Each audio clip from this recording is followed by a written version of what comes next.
Hey guys, welcome to Sathya's family vlog. இன்றைக்கி நம்ம பார்க்க போகிறது பருப்பு உருண்டை குழம்பு. இது எங்கள் அம்மா ஸ்டைலில் பண்ணியிருக்கேன். மெஷர்மெண்ட்ஸ் எல்லாமே நான் வீடியோலேயே ஆட் பண்ணியிருக்கேன், பார்த்துக்கோங்க.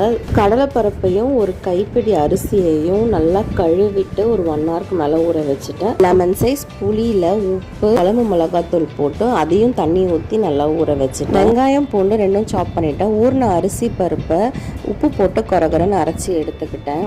அரைச்சி எடுத்ததில் சோம்பு, தேங்காய், தனி மிளகாத்தூள் போட்டு பிசைஞ்சு உருண்டை பிடிச்சி 10 நிமிஷம் நல்லா இட்லி பானையில் வேக வச்சுட்டேன். ஒரு கடாயில் எண்ணெய் ஊற்றி கடுகு போட்டு பூண்டு, வெங்காயம், தக்காளி போட்டு நல்லா வதங்கினதுக்கப்புறமா ஏற்கனவே கரைச்சி வச்சுருந்த புளி மிளகாத்தூளை ஊற்றி நல்லா கொதிக்க விடணும். கொதிச்சதுக்கப்புறமா வேக வச்ச உருண்டையை உள்ளே போட்டுடலாம். லாஸ்ட்டாக தேங்காய், சோம்பு போட்டு அரைச்சி ஊற்றிடலாம். அவ்வளோதான், குழம்பு ரெடி. இன்னொரு வீடியோவில் இதே மாதிரி பார்க்கலாம் கைஸ். பாய்.